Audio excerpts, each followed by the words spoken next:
Sometimes, a song can do what words never could: rebuild bridges, mend broken hearts, and awaken the parts of us we thought were gone forever. Eliza Monroe once filled smoky jazz lounges with the richness of her voice, draped in velvet gowns and dream-soaked melodies. But dreams crumble. Hers did when her manager and fiancé disappeared with every penny she'd saved, leaving her homeless and heartbroken. Years later, she now works night shifts at Rosefield Haven, a quiet eldercare facility on the outskirts of a sleepy town. Her once glamorous life now consists of gentle smiles, sponge baths, and medication rounds. The residents don't know her past. To them, she's just kind Nurse Eliza, but every night when the halls grow quiet and the world softens into stillness, she hums. A habit, a reflex, a ghost of who she used to be. It's on one of these nights that she's assigned to care for Mr. Theo Hartley. A wealthy but emotionally vacant man, unresponsive for months, the nurses say, no visitors, no words, a ghost himself. Eliza wheels him into the courtyard, where the moonlight laces through old oak trees. Something stirs in her. She begins to sing softly. Smile, though your heart is aching, and that's when his eyes shift. Eliza stops mid-note, startled. Mr. Hartley's gaze, usually blank, is fixed on her. Not blinking, not drooping, alert. She thinks she imagined it, but then his lips twitch, almost a smile. The next day she sings again. This time autumn leaves. A tear slips down Theo's cheek. The nurses chalk it up to muscle spasms or tear duct issues, but Eliza knows better. Something inside him is listening. Word travels fast through the halls of Rosefield Haven. Soon Eliza becomes the singer. Patients begin requesting songs. Eliza obliges. Each performance is like feeding warmth into cold rooms. Even the staff start lingering near her rounds. But not everyone is impressed. A tall, stern man watches her from the shadows one evening. Lucas Hartley, Theo's only son, and the man who hasn't visited his father in years. Lucas Hartley is a man shaped by silence. A tech entrepreneur with sharp eyes and a scar across his left eyebrow. A relic from a long-forgotten childhood accident.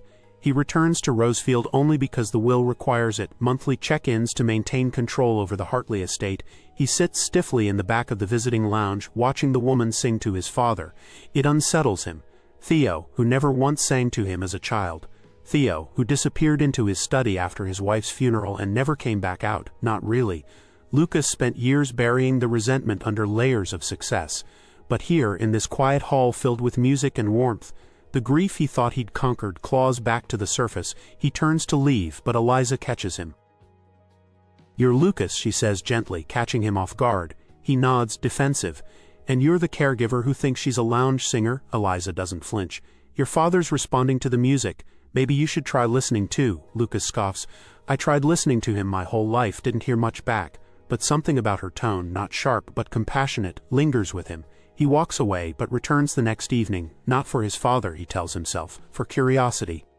Lucas begins visiting twice a week. He never speaks to Theo, but listens quietly as Eliza sings. One night she performs Smile again. Lucas freezes. That song, his mother used to play it on the piano before her illness took her. He remembers sitting on her lap, his father playing the melody on an old guitar. He looks at his father. For the first time in decades, Lucas doesn't see a cold man. He sees a broken one. The next day, Lucas asks Eliza, "Can you teach me to sing it?" Eliza blinks. "You want me to teach you to sing?" Lucas shrugs. "Just that song, just once." The lessons begin in the evenings. They sit on the back patio with a worn guitar borrowed from the recreational room. Eliza is patient and Lucas, surprisingly earnest. His voice is rusty, unsure, but it carries something real, an ache, a longing. She doesn't know what's more touching, the effort he puts in or the vulnerability it requires. Something changes between them. Eye contact lingers. Smiles become easier. Eliza learns more about Lucas, his failed engagement, the pressure of leading a tech empire, the loneliness of success. Lucas, in turn, learns about her past life, her career, her heartbreak, the betrayal that left her rebuilding from scratch. "You deserve more," he tells her one night. "So do you," she replies. A pause, then, "You think he hears me?" Lucas asks, nodding to Theo. "I think he never stopped." On a cloudy Thursday afternoon, Lucas sings for his father. It's shaky, off-key in places, but powerful. Midway through, Theo opens his mouth, just once, one word. "Son," Lucas chokes. The room goes still. That one word unravels years of silence. Lucas sits by his father, tears in his eyes. "I'm here, Dad." Theo squeezes his hand. The care facility buzzed with quiet excitement after the breakthrough. For days, staff whispered about Mr. Hartley's first word in years. Residents smiled more. Music filled the halls. Eliza continued singing every evening, but now Lucas joined in, even if just to strum the guitar softly beside her. Theo's responses were minimal, blinks, a slight head tilt, occasional hand movements, but they were enough to tell them that something inside was awake again.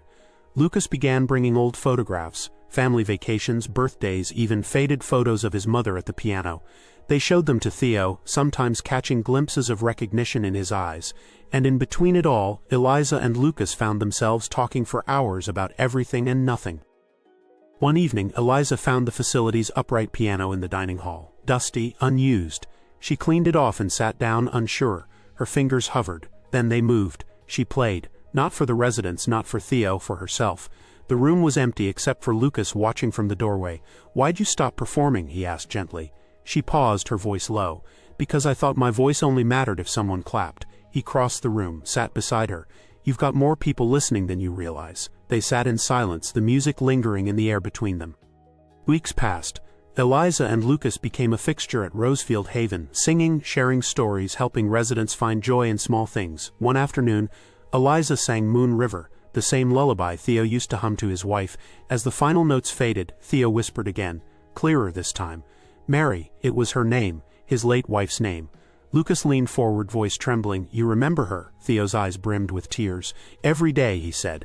That moment shattered something inside Lucas, and rebuilt something too. For the first time he saw his father not as the man who abandoned him emotionally, but as a man who had buried himself in grief too deep to escape. That night, after walking Eliza to her car, Lucas hesitated. The wind stirred the trees, the air felt full. "Thank you," he said. "For giving me back my father," Eliza smiled. "You found him yourself." Then silence charged. He took her hand. "Can I kiss you?" she answered with a nod. Under the pale yellow glow of the facility's porch light they kissed, gentle, hesitant, and healing, like two broken songs finding harmony at last.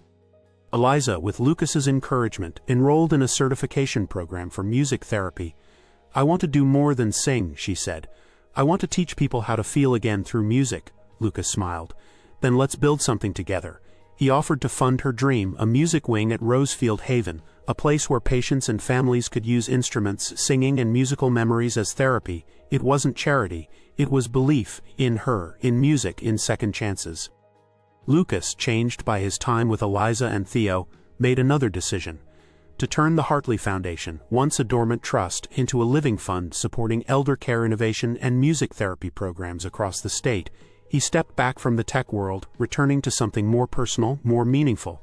He spent his days at Rosefield, helping with logistics, learning residents' names, even performing in small recitals. Theo, though frail, always sat front row. It was the legacy his mother would have been proud of. Time, however, doesn't stop. One morning Theo didn't wake up. His passing was peaceful, curled in bed, hands folded, a faint smile on his lips. Lucas cried, not just for the loss, but for the years they lost and the few they got back at his memorial. Eliza sang Smile. Her voice cracked, but she didn't stop. Everyone in the room, residents, staff, and family, stood together, singing the chorus. It wasn't a funeral, it was a tribute, to love, to healing, to music. After Theo's quiet passing, Lucas spent several days in his father's old apartment, sorting through belongings. Among dusty books and worn sweaters he discovered a small cedar box tucked away in the back of the closet. Inside were letters, some yellowed with age, some written on the backs of old photographs. All were addressed to him. Lucas sat down, reading through the pain-laced words. "I wanted to say something that day, but I couldn't. I hope you forgive me someday. You are everything I could never say out loud." Tears streamed freely. These weren't just apologies. They were confessions, reflections of a man trapped inside himself. Lucas began replying in his journal as though continuing the conversation. He shared the letters with Eliza. Each night she'd read one aloud in Theo's empty room, as if he might still hear. And in a way, maybe he did. The letters didn't erase the past, but they softened it. They gave shape to Theo's silent love, and allowed Lucas to grieve not just the man his father was, but the man he almost became. The grand opening of the Rosefield Music Wing was everything Eliza had dreamed. Ribbons, music, laughter echoing in every corner. Residents stood proudly, some holding instruments they hadn't touched in years. One elderly woman played the violin for the first time since her stroke. Staff cried. Families clapped. Eliza stood at the center, overwhelmed. It was more than a building. It was a monument to everything music could heal. Just as she finished cutting the ribbon, Lucas took her hand and led her to the stage. The crowd quieted as he knelt, producing a small velvet box from his jacket.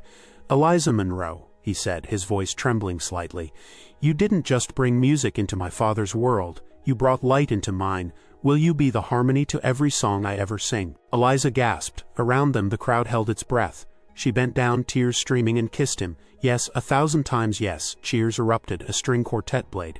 And in that moment, surrounded by the people they had helped and the lives they had touched, a new chapter began, not just for them but for the entire Rosefield family.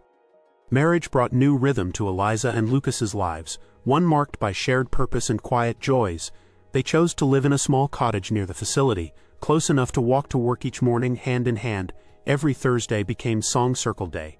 Residents wheeled in with wide smiles, staff brought percussion instruments, and even families joined. There was no judgment, just joy.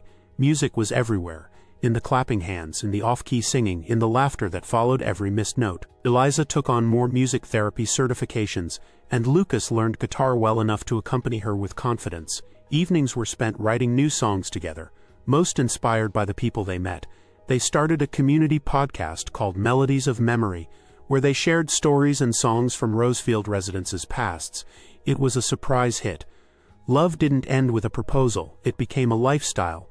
Every shared moment, whether helping a patient hum their favorite lullaby or sitting together by the fire, felt like part of a larger song. Their life wasn't glamorous, but it was meaningful. And for both Eliza and Lucas, that was more than enough. As the years unfolded, the ripples of Eliza and Lucas's work spread beyond Rosefield. Families from around the region came to visit the music wing, some seeking therapy, others just looking to reconnect with aging loved ones. Eliza recorded an album titled Songs for the Silent, featuring lullabies and ballads residents remembered from youth. Each track was paired with a story, written by Lucas, describing the person it was dedicated to. It received regional radio play, and even earned her a humanitarian award in music therapy. Lucas, too, found unexpected success. His memoir, The Note Between Us, chronicled his journey of reconciling with his father, learning to love again, and rediscovering music as healing. It was raw, vulnerable, and beautiful, and landed on several bestseller lists. But he didn't write it for recognition. He wrote it for the son who needed to hear it, and the father who never got to say it out loud. They donated all profits to expanding elder care music therapy programs, naming each new initiative after residents who had inspired them. Theo's voice, though long silenced, echoed on in every note they shared. The garden behind Rosefield had become a sanctuary. Wisteria vines curled around white trellises, wind chimes sang in the breeze, and painted stones bore the names of those who once called the facility home, including Theo. On the anniversary of his passing, Eliza stood barefoot in the grass strumming her guitar.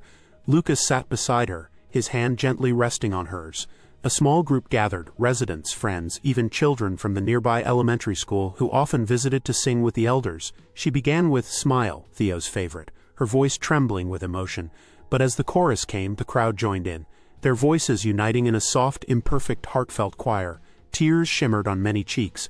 Lucas closed his eyes, letting the warmth of the melody surround him. When the song ended, no one spoke. They didn't need to. It was a goodbye, a celebration, and a prayer all at once. Eliza leaned her head on Lucas's shoulder.